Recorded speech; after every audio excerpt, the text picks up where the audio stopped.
Parmi les événements bibliques les plus grandioses, ceux qui frappent l'imagination et inspirent les artistes autant que les croyants, il y a sans aucun doute ce qu'on appelle généralement le passage de la mer Rouge, rapporté dans le livre de l'Exode.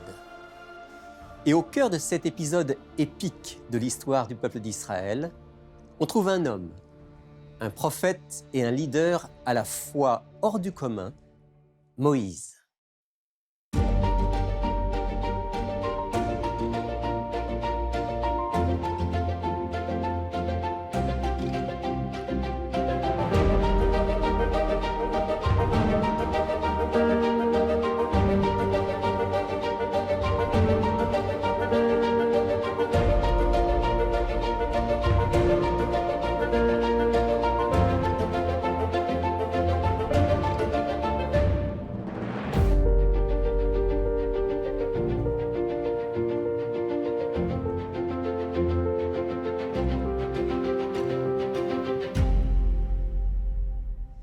C'est toujours avec plaisir que je vous retrouve dans le cadre de l'émission Il est écrit aujourd'hui pour une troisième émission d'un triptyque consacré à Moïse.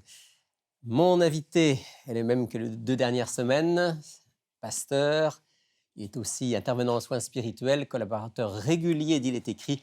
Bonjour Patrick. Bonjour Rémi. Alors, aujourd'hui, on va voir un autre épisode de la vie de Moïse. Si on fait un petit résumé, dans notre première émission, on a parlé de Moïse qui découvre son identité, qui décide qu'il va pleinement embrasser cette identité, tellement qu'il va aller jusqu'à tuer un Égyptien pour défendre le peuple d'Israël. Donc un Moïse fougueux, un Moïse déterminé, mais qui va se retrouver à cause de cela dans le désert pendant 40 ans. La semaine passée, on a vu un Moïse beaucoup moins flamboyant, si je peux dire ça comme ça, qui se retrouve en face de Dieu, d'abord devant ce phénomène extraordinaire du buisson qui brûle sans se consumer. Et lorsque Dieu lui dit, écoute, je t'appelle à être prophète, tu vas retourner en Égypte, là, on a vu un Moïse beaucoup plus craintif jusqu'à un certain point. On a parlé de son humilité.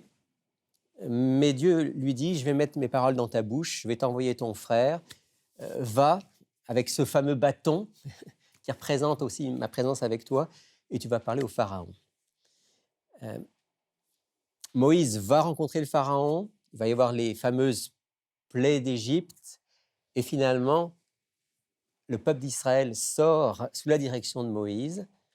Et là, aujourd'hui, on va lire un épisode où on retrouve un Moïse extrêmement confiant et fort. On va parler de la foi aujourd'hui. Oui, ça s'inscrit dans le cheminement de tout chrétien finalement. L'être humain qui découvre Dieu, premièrement, il découvre son identité.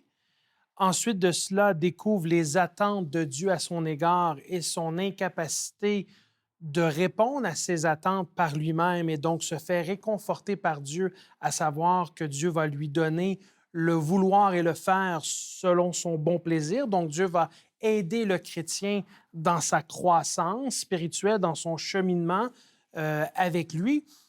Mais une fois qu'on découvre notre identité en Dieu, une fois aussi qu'on découvre les attentes de Dieu à notre égard telles que révélées dans sa parole, on est appelé ensuite à exercer la foi. On est appelé à mettre en action notre foi en Dieu et que celle-ci se manifeste dans notre quotidien.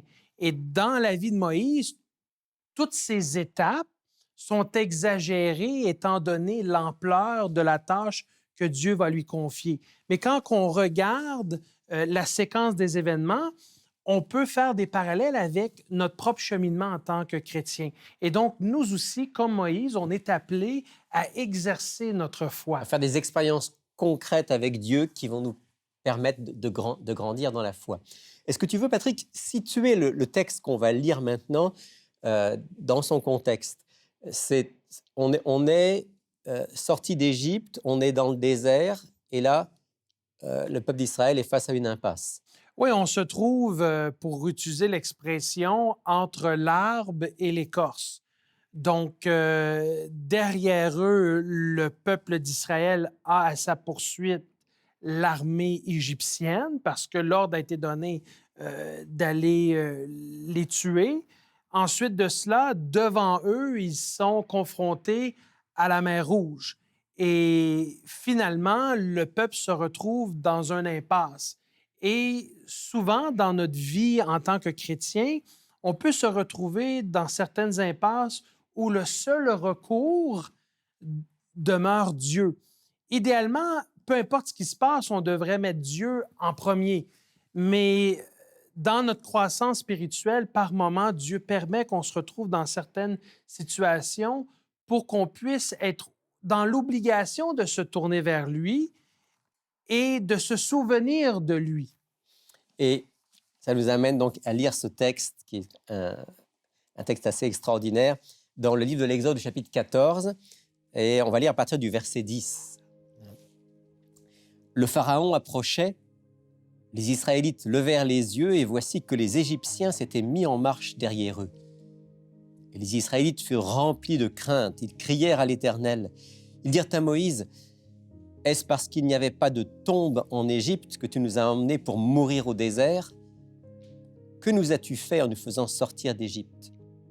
N'est-ce pas là ce que nous te disions en Égypte? Laisse-nous servir les Égyptiens, car mieux vaut pour nous servir les Égyptiens que de mourir au désert. » Moïse répondit au peuple, « Soyez sans crainte et restez en place, et voyez comment l'Éternel va vous sauver aujourd'hui. Car les Égyptiens que vous voyez aujourd'hui, vous ne les verrez plus jamais. L'Éternel combattra pour vous, et vous, gardez le silence. » On a deux réactions complètement opposées là. Face à cette situation que tu viens de nous décrire, il n'y a pas d'issue apparemment. D'un côté, le peuple qui dit on va mourir au désert, pourquoi tu nous as amenés là? Et de l'autre, Moïse, avec cette foi extraordinaire. Pourtant, les deux voient les mêmes événements, mais ils ne voient pas la même chose finalement. On est dans une situation où est-ce que quand Dieu se manifeste dans notre vie, souvent on a besoin de se faire rappeler qui il est et sa capacité à intervenir dans l'ensemble des situations problématiques auxquelles on est confronté.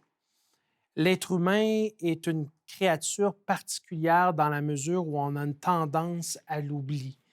Et c'est révélé de façon explicite dans l'ensemble du parcours du peuple d'Israël, où régulièrement Dieu doit leur rappeler qui il est, et il le fait par l'entremise de Moïse. Parce qu'il faut quand même se souvenir que ce peuple-là vient quand même de vivre des choses extraordinaires.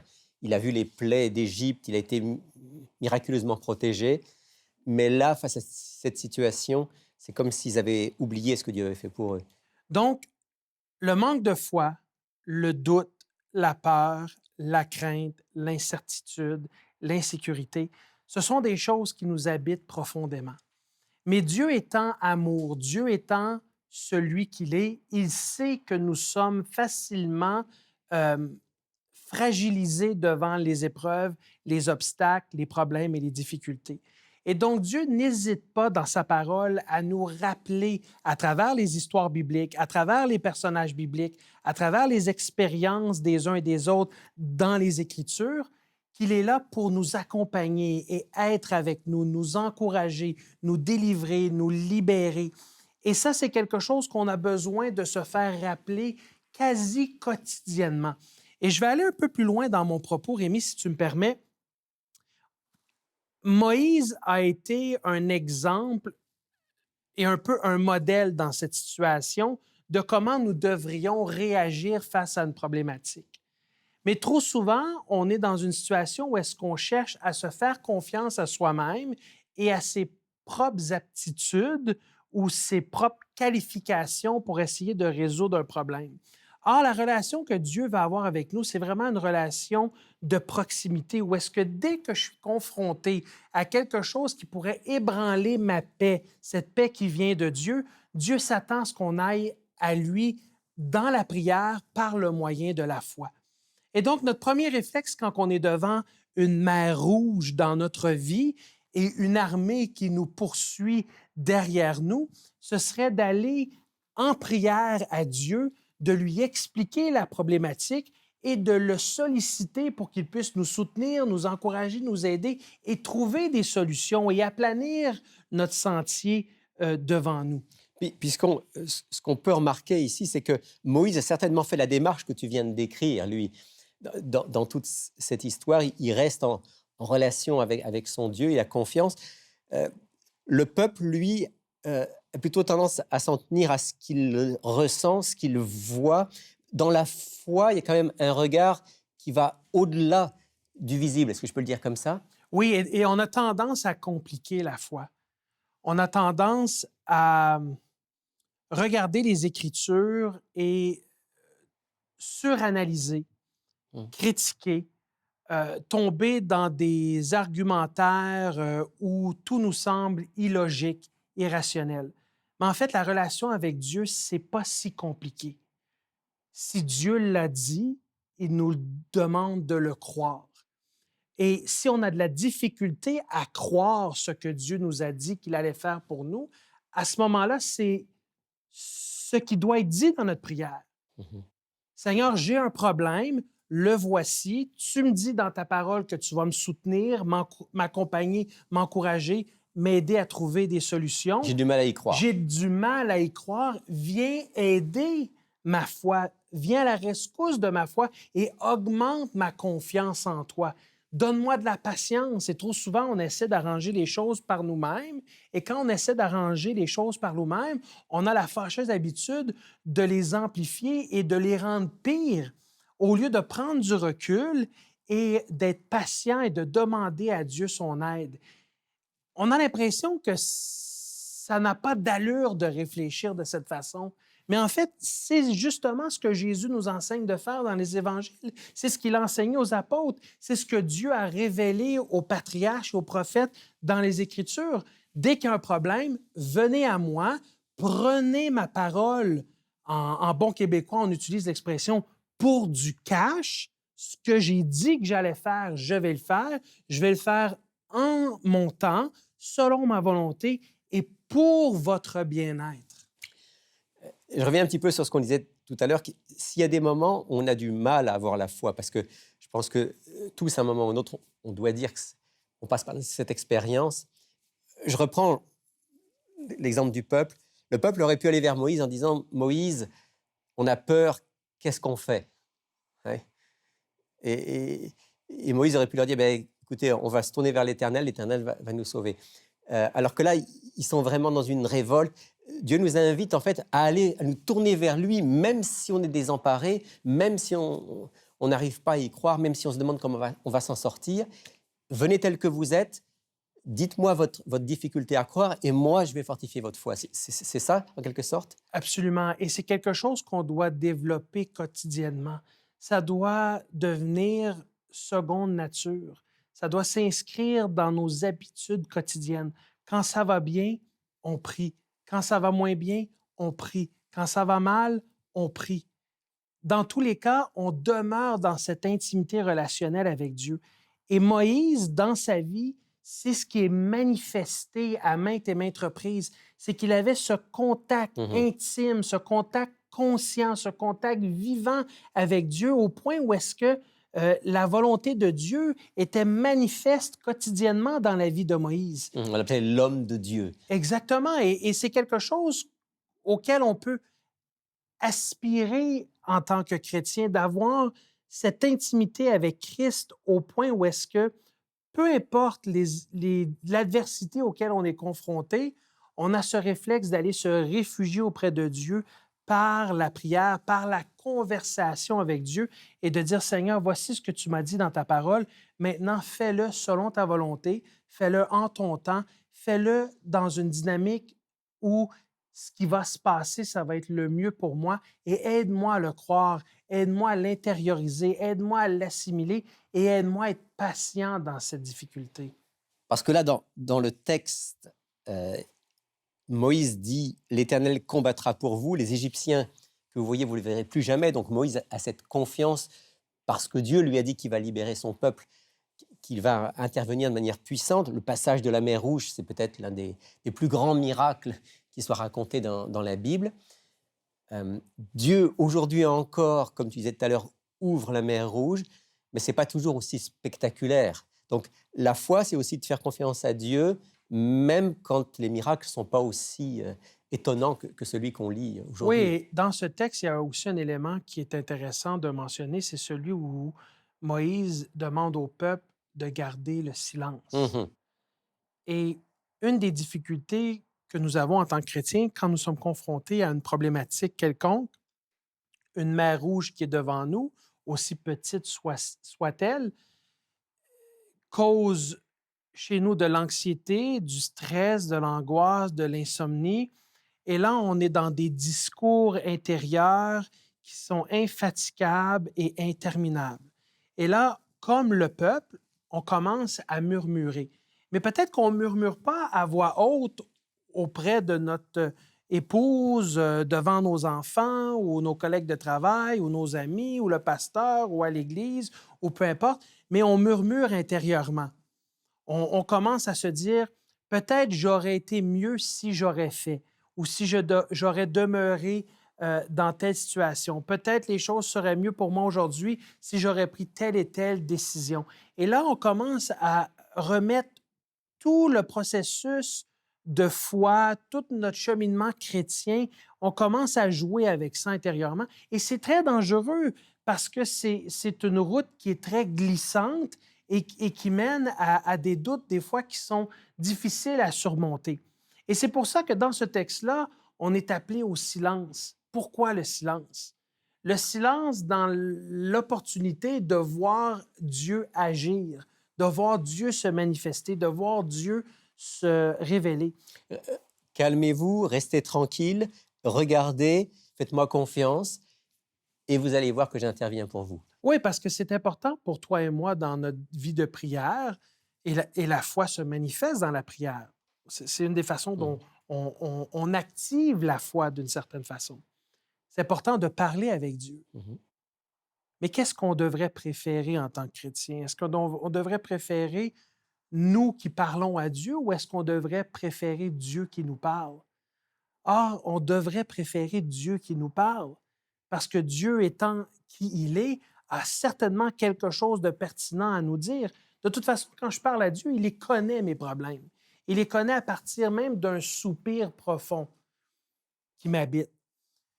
Et donc, dans ce cas-ci, quand on est appelé au silence dans ce texte, on est appelé à écouter la voix de Dieu. Et la meilleure façon d'écouter la voix de Dieu, dans ce cas-ci, le peuple d'Israël a entendu la voix de Dieu à travers la voix de De Moïse. Moïse, Mhm. mais Dieu nous donne sa parole où il désire nous parler. Alors, une des meilleures façons de vivre une foi vivante, active, transformatrice, c'est de passer du temps dans la parole de Dieu. Et Et d'être donc, à l'écoute. d'être à l'écoute. Vous savez, une des façons que moi j'utilise pour faire taire le discours intérieur, on l'appelle le Le hamster. hamster qui est dans sa petite roulette et qui ne veut pas débarquer, qui ne veut jamais se reposer, c'est de l'obliger à se taire et à cesser en prenant le temps activement de laisser Dieu maintenant me parler à travers sa parole. Et c'est puissant, ça doit être expérimenté. On le dit aux auditeurs, mais moi, je les encourage à prendre de façon intentionnelle des moments à chaque jour. Et le meilleur moment, c'est tôt le matin, si possible. En commençant nos journées. Commencez par quelques minutes tôt le matin et laissez Dieu parler à votre cœur et augmentez le nombre de minutes que vous passez avec lui au cours de la journée. Et vous allez faire l'expérience. J'aurais même plus besoin de vous convaincre. Tu n'auras même plus besoin de convaincre les auditeurs parce qu'ils vont en faire l'expérience quotidienne de dire ça fonctionne, ma foi augmente, ma confiance en Dieu augmente. Et Moïse a eu la foi qui l'a caractérisé, non pas parce qu'il était meilleur que les autres, parce que, un, il a compris son identité en Dieu. Deux, il a répondu à l'appel de Dieu sur sa vie et il a compris qu'il n'était rien et que s'il voulait devenir quelqu'un en Christ, c'était à cause de Dieu et ce que Dieu allait faire pour lui. Et trois, il a choisi de passer du temps avec Dieu, du temps de qualité où lui, il parlait à Dieu, mais de façon encore plus importante et pertinente, où Dieu lui parlait. Et c'est ça qu'on a besoin aujourd'hui pour vivre dans la foi, que Dieu nous parle quotidiennement. Pour que notre foi grandisse et qu'on fasse des expériences concrètes avec notre Dieu. Patrick, je vais te demander, en terminant cet entretien, de prier pour que justement Dieu puisse fortifier en chacun d'entre nous cette confiance, cette foi en lui. Avec plaisir, prions. Père éternel, une prière toute simple qui vient du cœur. Donne-nous, non pas la foi de Moïse, bien qu'elle était incroyable, alors que nous avons regardé dans les Écritures ce qu'elle a permis d'accomplir à cause de toi. Mais plus précisément, Seigneur, donne-nous la foi de Jésus. Que la foi de Jésus nous habite avec plénitude, tous et chacun, qui le choisiront au nom du Christ. Amen. Amen.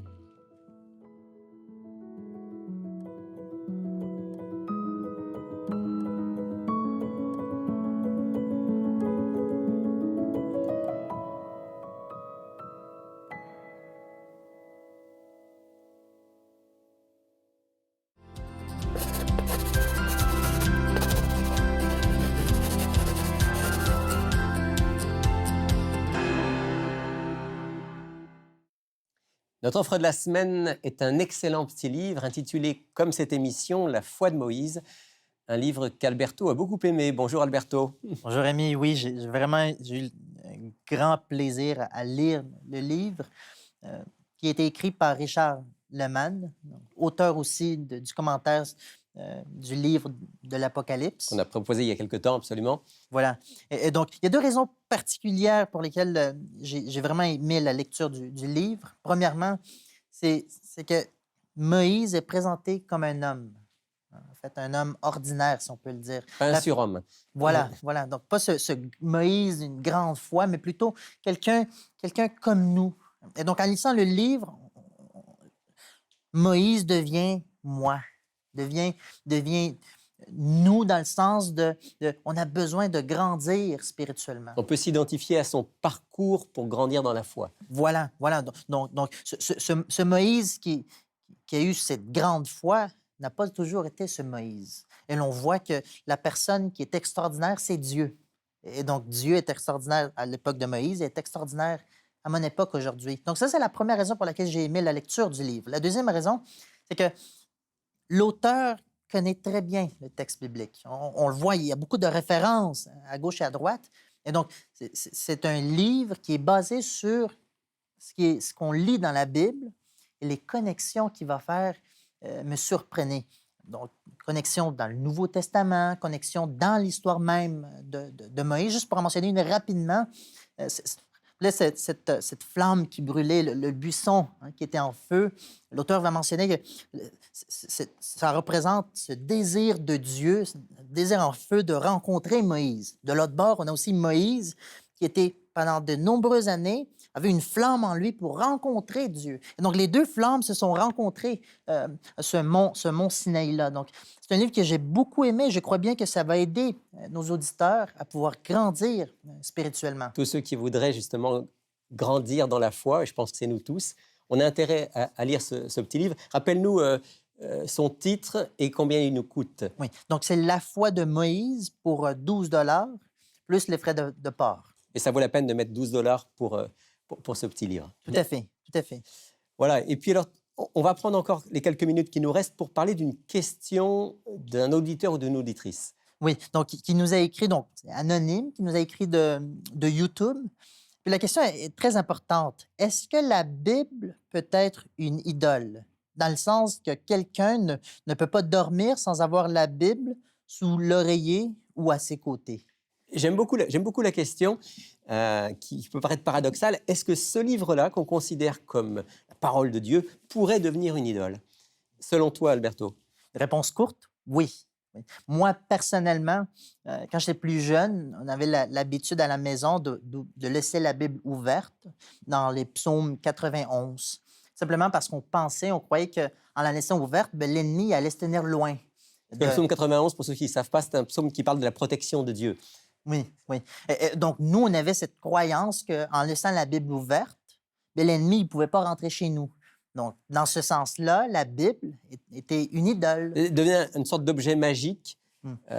objet de protection, porte-bonheur pour certains. Voilà, voilà. Et donc, oui, malheureusement, la Bible, ce livre merveilleux qui nous parle de Dieu, peut devenir une idole. Si on lui donne une valeur en soi, au lieu de comprendre que la grandeur de la Bible, c'est qu'elle nous révèle et nous pousse à connaître celui qui en est l'auteur, c'est-à-dire Ouais. Dieu lui-même. Voilà, Paul va dire, c'est la pensée de Dieu, ce qu'on a ici. C'est la façon dont Dieu pense, comment est-ce qu'il agit. Et donc, l'objectif de la Bible, c'est pas de la laisser ouverte à Psaume 91, mais c'est de la lire et de rencontrer cette personne, ce Père aimant que nous avons en Dieu. Donc on peut répondre à notre auditeur ou auditrice que oui, la Bible peut devenir une idole si on est concentré sur elle et non plus sur celui qui l'a inspirée. Voilà, voilà. Ben, merci pour cette réponse courte, mais je pense claire et pertinente. On se retrouve la semaine prochaine, Alberto, pour une autre offre et pour d'autres questions d'auditeurs. À la semaine prochaine. Et quant à vous, si vous voulez vous procurer notre offre de la semaine, ce petit livre intitulé « La foi de Moïse », eh bien, voici comment vous pouvez prendre contact avec nous. Vous pouvez commander l'offre de la semaine sur notre site internet ilestécrit.tv ou par téléphone au 514-729-3515 ou encore 1-866-729-3515. Voici également notre adresse. Il est écrit, case postale 99, succursale Rosemont, Montréal, H1X 3B6. Si nous disons que nous n'avons pas de péché, nous nous séduisons nous-mêmes, et la vérité n'est point en nous. Si nous confessons nos péchés, il est fidèle et juste pour nous les pardonner et pour nous purifier de toute iniquité. Première épître de Jean, chapitre 1, versets 8 et 9. Voilà, c'est la fin de cette émission et de notre petite série consacrée à Moïse. J'en profite pour vous dire que si vous aimez les séries thématiques, eh bien, vous pouvez aller sur notre site web ou sur notre chaîne YouTube. Et là, vous allez trouver toute une série, justement, de séries thématiques qui sont consacrées à des sujets aussi variés que les sujets bibliques, prophétiques, la santé, les relations humaines, la sexualité et bien d'autres choses. Alors n'hésitez pas à les fouiller un petit peu sur notre site ou sur notre chaîne YouTube.